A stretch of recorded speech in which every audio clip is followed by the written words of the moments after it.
इस तरह से लेखिका तिशानी दोशी उसने यात्रा की है पृथ्वी के अंतिम छोर तक की। उसके साथ साथ चलिए हम भी यात्रा करते हैं कि उसने कहाँ की यात्रा की है। Early this year I found myself aboard a Russian research vessel, the academic Skolsky, heading towards the coldest, driest, windiest continent in the world, Antarctica. Early this year, इस साल के प्रारंभ में I found myself, मैंने अपने आप को पाया, अवॉर्ड, अवॉर्ड मीन्स जहाज में बैठे हुए पाया, जहाज की सवारी करते हुए पाया। और रशियन रिसर्च बैसल, एक रूस का अनुसंधान करने वाला बैसल जहाज, एक रूस का अनुसंधान करने वाला जहाज, उसमें मैंने अपने आप को बैठा हुआ पाया। द एकेडमिक स्कॉल्सकी, जिसका नाम, जिस जहाज का नाम है एकेडमिक स्कॉल्सकी, हीडिंग टुवर्ड्स, जो जहाज बढ़ रहा था, जा रहा था, द कोल्डेस्ट, सबसे ठंडे, ड्राइएस्ट, सबसे सूखे, विंडिएस्ट कॉन्टिनेंट, ऐसे महाद्वीप पर जहाँ बहुत हवाएं चलती हैं, इन द वर्ल्ड, संसार के ऐसे महाद्वीप की ओर जा रहा था जो महाद्वीप सबसे ठंडा, सबसे शुष्क, ड्राइएस्ट में शुष्क, सबसे शुष्क, सूखा, सबसे हवादार महाद्वीप था इन द वर्ल्ड, संसार का। और उस महाद्वीप का नाम क्या? अंटार्कटिका। तो अंटार्कटिका जाने वाले जहाज पर मैंने अपने आप को पाया इस साल के शुरुआत में। My journey began from 13.09 degrees north of the equator in Madras and involved crossing 9 time zones, 6 checkpoints, 3 bodies of water, and at least as many ecospheres. My journey began, मेरी यात्रा शुरू हुई from 13.09 degrees north of the equator, भूमध्य रेखा के उत्तर से 13.09 degree, भूमध्य रेखा के उत्तर में 13.09 डिग्री से मैंने अपनी यात्रा प्रारंभ की। इन मद्रास, मद्रास में, मद्रास से मैंने अपनी यात्रा शुरू की है और भूमध्य रेखा के 13.09 डिग्री उत्तर की ओर प्रारंभ किया मैंने अपनी यात्रा को। एंड इन्वॉल्व्ड, और मेरी यात्रा में शामिल था क्रॉसिंग 9 टाइम जोन्स, मुझे 9 समय के जोन को पार करना था। 6 चेक पॉइंट्स, 6 मुझे चौकियों को पार करना था। 3 बॉडीज ऑफ वाटर, और 3 पानी के जलाशय को मुझे पार करना था। एंड एटलीस्ट एज मैनी इकोस्फीयर्स, और लगभग इतने ही इकोस्फीयर्स, जैव मंडल, इतने ही जैव मंडलों को भी मुझे पार करना था। कह रहे मेरी यात्रा, कह रही है मेरी यात्रा 13.09 डिग्री नॉर्थ इक्वेटर, भूमध्य रेखा के 13.09 डिग्री से मैंने शुरू की है उत्तर की ओर। और मुझे मेरी यात्रा में 9 समय जोन को पार करना था, 6 चौकियों को पार करना था, और 3 जलाशय, बॉडीज ऑफ वाटर, 3 जलाशय, चाहे वो नदी हो, चाहे नहर हो, चाहे समुद्र हो, उनको पार करना था। एंड एटलीस्ट एज मैनी इकोस्फीयर्स, और लगभग इतने ही जैव मंडलों को मुझे पार करना था। बाय द टाइम, वो समय, I actually set my foot on the Antarctica continent, वो समय जब मैंने वास्तव में अपना पैर रखा, जब मैं वहाँ पहुँची, on the Antarctica continent, Antarctica महाद्वीप पर, एक समय जब मैं अंटार्कटिका महाद्वीप पर पहुंची। आई हैड बीन ट्रैवलिंग, तो मैं यात्रा कर चुकी थी, over 100 hours in combination of car and airplane and a ship, मैं यात्रा कर चुकी थी 100 घंटों से ज़्यादा की, सबको मिलाकर। In combination of car, car से भी मैंने यात्रा की थी, हवाई जहाज से भी मैंने यात्रा की थी एंड अ शिप, और फिर एक जहाज से भी मैंने यात्रा की थी। इन सब को मिलाकर 100 से ज़्यादा घंटे मैं यात्रा कर चुकी थी। और जब मैंने मेरा पहला कदम रखा, actually I set foot on the Antarctica continent, और जब मैंने अंटार्कटिका महाद्वीप पर अपना पैर रखा, my first emotion on facing Antarctica's expansive white landscape and uninterrupted blue horizon was a relief. My first emotion, मेरी जो पहला विचार मेरे दिमाग में आया, मेरी जो पहली भावना ऑन फेसिंग अंटार्कटिकाज, अंटार्कटिका का जब मैंने सामना किया, अंटार्कटिका को जब मैंने फेस किया, देखा, तो पहला जो मेरा विचार आया, एक्सपेंसिव वाइट लैंडस्केप, इस विस्तृत सफ़ेद भूभाग पर पहुंचकर जो पहला मेरा विचार आया, एंड अनइंटरप्टेड ब्लू होराइजन, और हस्तक्षेप रहित नीले आकाश के तले, वॉज अ रिलीफ। तो मुझे पहला विचार बड़ा तसल्ली देने वाला हुआ, आराम पहुंचाने वाला हुआ कि 100 घंटों की यात्रा करने के बाद मैं विस्तृत इस सफ़ेद भूभाग पर नीले आसमान के नीचे जब मैं पहुंची तो मुझे बड़ा आराम मिला। Followed up with an immediate and profound wonder, और तुरंत से मेरे दिमाग में क्या आया, प्रोफाउंड वंडर, बहुत अधिक आश्चर्य, प्रोफाउंड मीन्स बहुत ज़्यादा, और वंडर मीन्स आश्चर्य। तुरंत ही फिर मेरे दिमाग में एक बहुत ज़्यादा आश्चर्य आया, वंडर एट इट्स इमेंसिटी, आश्चर्य हुआ मुझे इसकी इमेंसिटी, विशालता को देखकर, इसके विस्तृत क्षेत्र को देख करके, इट्स आइसोलेशन, इसकी निर्जनता, इसके एकांतपन को देख करके, बट मेनली, लेकिन जो मुख्य आश्चर्य हुआ, at how there could ever been a time, कि कैसे एक समय रहा होगा, व्हेन इंडिया एंड अंटार्कटिका, जब भारत और Antarctica were parts of the same landmass, एक ही भूभाग के भाग रहे होंगे।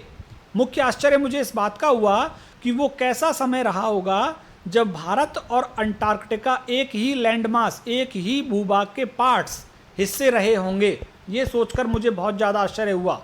तो पहला मुझे आराम मिला वहाँ पहुँचकर, दूसरा फिर मुझे आश्चर्य हुआ कि कितना विस्तृत, कितना विशाल, कितना निर्जन ये स्थान है, और सबसे ज़्यादा आश्चर्य इस बात का हुआ कि कैसे वो समय रहा होगा जब भारत और अंटार्कटिका दोनों एक ही लैंडमास, एक ही भूखंड के भाग रहे होंगे। 650 million years ago, 650 million years ago, 650 million होता है 10 लाख की संख्या को कहा जाता है मिलियन, तो यहाँ पे है लगभग 65 करोड़ साल पहले। A giant amalgamated southern supercontinent Gondwana did indeed exist. एक विशाल, एमलगमेटेड मीन्स एकीकृत, एक विशाल एकीकृत साउदर्न सुपर कॉन्टिनेंट, एक विशाल महाद्वीप, दक्षिणी विशाल महाद्वीप गोंडवाना, जिसका नाम क्या था, गोंडवाना, डिड इंडीड एग्जिस्ट, वास्तव में ये गोंडवाना भूखंड उस समय अस्तित्व में था।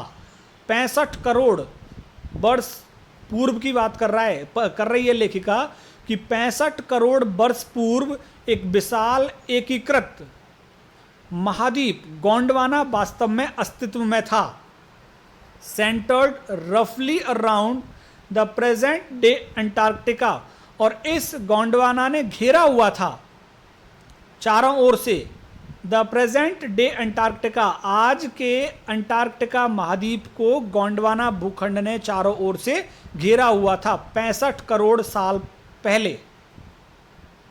तो आज की इस बात नहीं हो रही 1 करोड़ साल, 2 करोड़ साल, 5 करोड़ साल, 65 करोड़ साल पहले, 650 मिलियन साल पहले।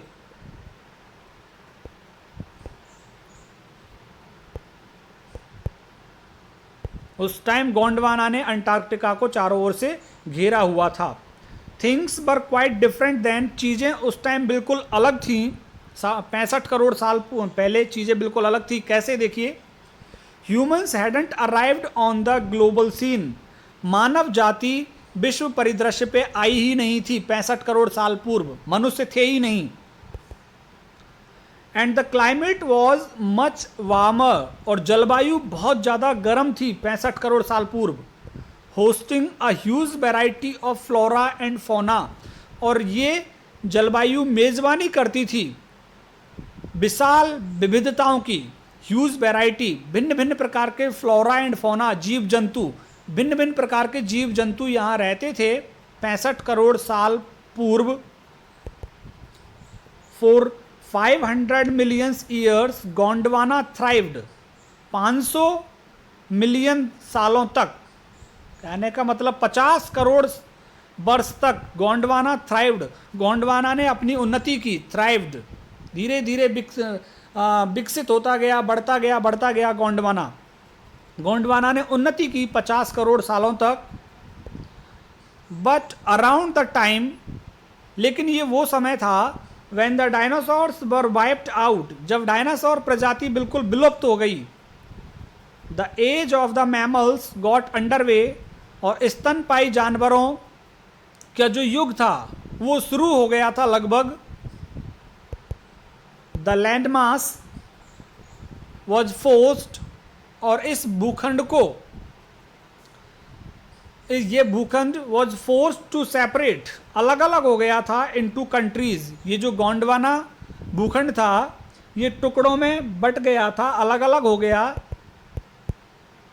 Shaping the globe much as we know it today, और इसने ऐसी आकृति ले ली थी ग्लोब, विश्व की, जैसी कि आज हम विश्व को जानते हैं उसी आकृति में आ गया था विश्व 50 करोड़ वर्ष पूर्व। लेकिन 65 करोड़ वर्ष पूर्व वहाँ पे डायनासोर्स थे इसमें गोंडवाना लैंड पर।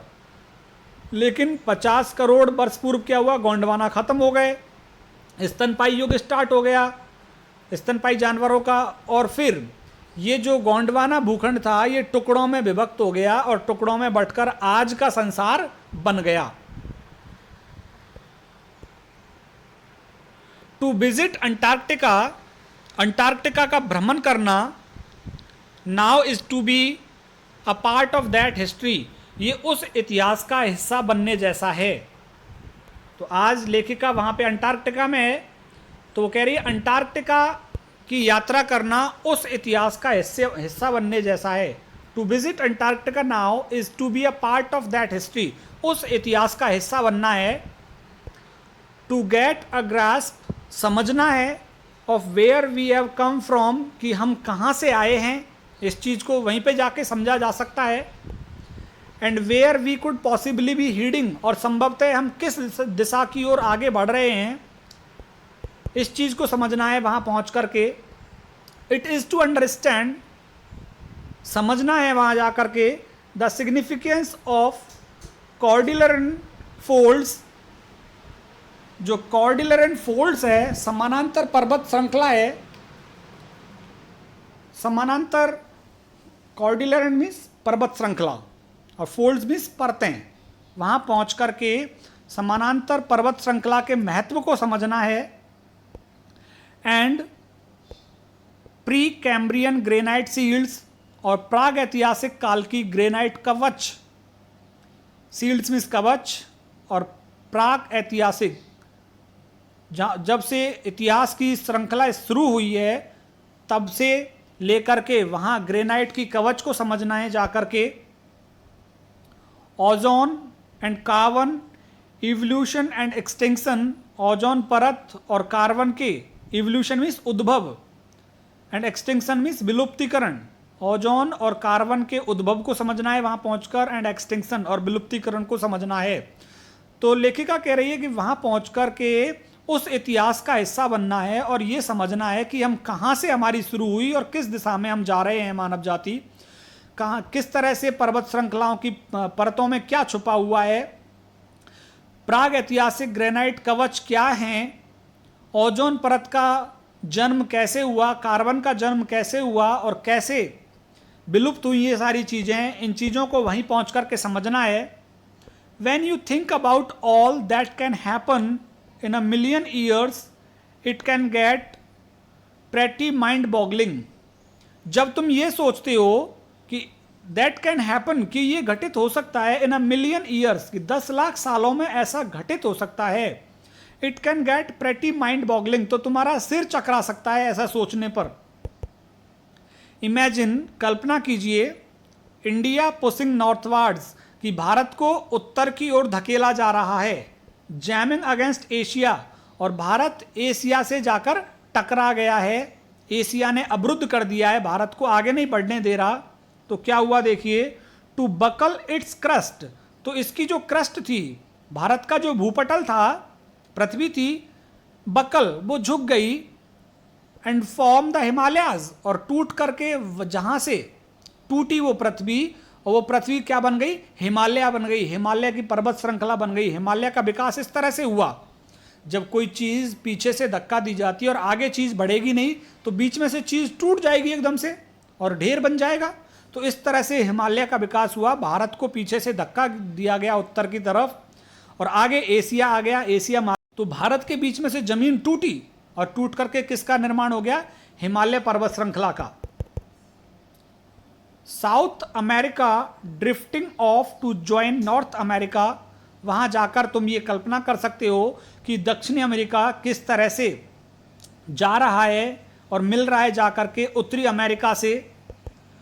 ओपनिंग अप द ड्रैक पैसेज, और जब दक्षिण अमेरिका नॉर्थ अमेरिका से मिल रहा है तो खोल रहा है वो किस चीज़ को, द ड्रैक पैसेज, ड्रैक गलियारे को खोलते हुए चल रहा है।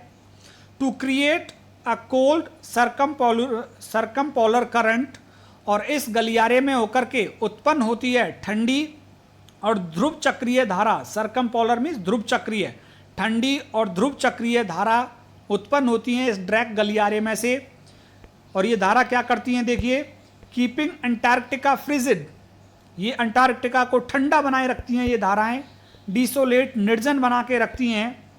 And at the bottom of the world, और अंटार्कटिका को संसार के बिल्कुल नीचे की तरफ धकेल के रखा हुआ है। बॉटम ऑफ द वर्ल्ड, संसार के तल में पाया जाता है ये अंटार्कटिका महाद्वीप, और अंटार्कटिका को ठंडा रखने में योगदान दे रही हैं सरकमपोलर करंट, ध्रुव चक्रीय धाराएं, जो कि ड्रैक गलियारे में होकर के आती हैं।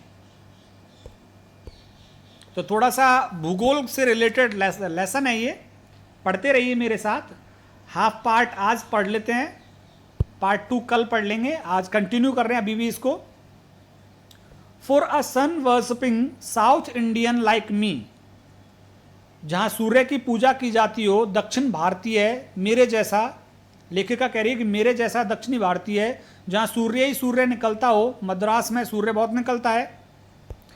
2 weeks in a place where 90% of the Earth's total ice volumes are stored is a chilling prospect।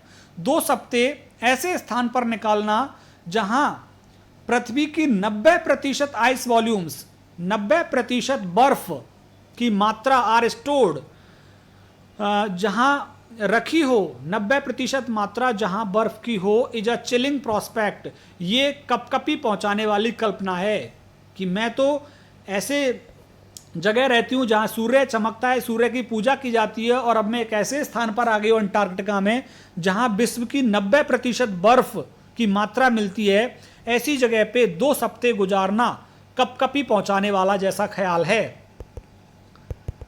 Not just for circulatory and metabolic functions but also for the imagination, ये कपकपी पहुंचाने वाला विचार ना केवल सर्कुलेटरी, ना केवल रक्त नलिकाओं के लिए है, रक्त परिसंचरण के लिए है, एंड मेटाबॉलिक फंक्शंस, और पाचन का कार्य करने वाली हमारी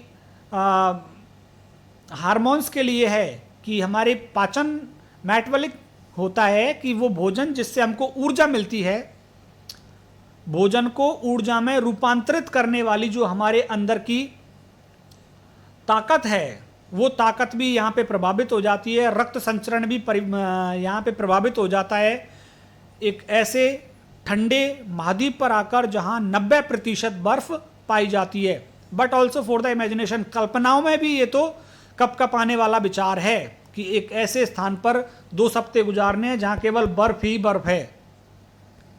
it is like walking in to a giant ping pong wall devoid of any human markers. ये ऐसे है जैसे कि मानो चलना हो हमको एक विशाल टेबल टेनिस की गेंद में, जिस पर मानव का कोई भी चिन्ह ना हो, मानव के प्रत्येक चिन्ह से जो वंचित हो, एक ऐसी बॉल में हमको 2 हफ्ते रहना था। द विजुअल नो ट्रीज, कोई पेड़ नहीं था, बिल बोर्ड्स, ना कोई विज्ञापन का बोर्ड लगा हुआ था, बिल्डिंग्स ना ही यहाँ पे कोई भवनें इमारतें थी। You lose all earthly sense of perspective, यहाँ पे पृथ्वी वाला सारा ज्ञान तुम्हारा खत्म हो जाएगा। एंड टाइम हेयर, पृथ्वी वाला ज्ञान और पृथ्वी वाला समय सब कुछ यहाँ आकर तुम खो दोगे। पृथ्वी जैसा ज्ञान ही नहीं मिलेगा। पृथ्वी पे तो आपको बिल्डिंग मिलेंगी, पेड़ मिलेंगे, यहाँ कुछ भी नहीं है, और पृथ्वी के जैसा समय भी नहीं है यहाँ पे। द विजुअल स्केल, दृश्य का जो पैमाना है, रेंजेस, ये फैलता है from the microscopic to the mighty, सूक्ष्म जीवाणु से लेकर विशालता की ओर यहाँ पे विशाल चीजें आपको मिलेंगी। मिजेज, मच्छरों से लेकर, एंड माइट्स, और छोटे छोटे कीटाणुओं और जीवाणुओं से लेकर, टू ब्लू वेल्स, विशाल व्हेल मछलियां, and icebergs as big as countries, और बर्फ के भूखंड यहां मिलेंगे, इतने बड़े जितने कि बड़े देश होते हैं।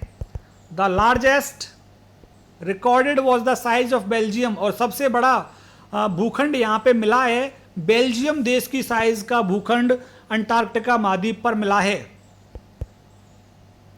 Days go on and on and on in surreal 24 hours, दिन यहाँ चलता ही रहता है, चलता ही रहता है, 24 घंटे दिन रहता है। सरियल मीन्स जो असंगत है, पृथ्वी पे तो 12 घंटे का दिन रहता है, लेकिन यहाँ 24 घंटे दिन चलता ही रहता है, चलता ही रहता है। ऑस्ट्रल समर लाइट, दक्षिण की रोशनी यहाँ लगातार बनी रहती है, 24 घंटे यहाँ रोशनी रहती है। और क्या रहता है देखिए यहाँ पे, and A ubiquitous silence, ubiquitous means सर्वमान्य, सर्वशक्तिमान, निरंतर। यूबिक्विटस साइलेंस, निरंतर यहाँ शांति मिलती है, बिल्कुल भी आवाज नहीं है यहाँ। इंटरप्टेड ओनली बाय, और कभी कभार यहाँ की शांति में व्यवधान पहुंचता है, किससे? बाय द ओकेजनल, कभी कभार एबलांसिंग, बर्फ गिरती है,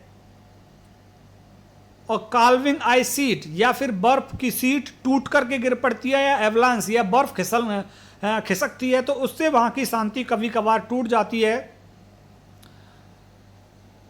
कॉन्सिक्रेट्स द प्लेस, और ये शांति यहाँ को एक पवित्र स्थान बनाती है, इस स्थान को पवित्र स्थान बना देती है, इतनी शांति है वहाँ पे। इट्स एन इमर्सन, ये आपकी उस शांति में तल्लीनता है, दैट विल फोर्स यू, जो तुमको बाध्य करेगी, टू प्लेस योर सेल्फ, कि तुम अपने आप को रखोगे, in the context of the earth geological history, कि पृथ्वी के भूवैज्ञानिक इतिहास में तुम अपने आप को इस तल्लीनता की वजह से रखोगे, यहाँ आकर के तल्लीन हो जाओगे तुम। एंड फॉर ह्यूमंस, और मनुष्यों की जहाँ तक बात करूँ, द प्रोगनोसिस इजंट गुड, पूर्व अनुमान लगाना अच्छा नहीं है, कि तुम यहाँ बैठ कर के सोचो कि अंटार्कटिका पे मुझे तल्लीनता और शांति मिलेगी, और पूर्वानुमान लगाओ और आप वहाँ पे पहुँच जाओ, वहाँ आपको कुछ दिखेगा ही नहीं, आप वहाँ कहीं डर जाएं, भय पैदा हो जाए, तो पूर्वानुमान लगाना अच्छा नहीं है। वहाँ पहुँचकर ही आपको पता लगेगा कि वहाँ शांति मिलेगी या नहीं। तो यहाँ पे हमारा पार्ट 1 हो गया। अभी हम पार्ट 2 यहाँ से स्टार्ट करेंगे, ह्यूमन इम्पैक्ट से पार्ट 2 हमारा स्टार्ट होगा। आप बने रहिए अपने इंग्लिश गुरु उमेश चौधरी के साथ। YouTube channel English by Umesh गुरु को सब्सक्राइब कीजिए और बने रहिए मेरे साथ। यहाँ से हम पार्ट 2 करेंगे और पार्ट 2 पे ये चैप्टर भी आपका खत्म हो जाएगा। बहुत बहुत धन्यवाद आप सभी का।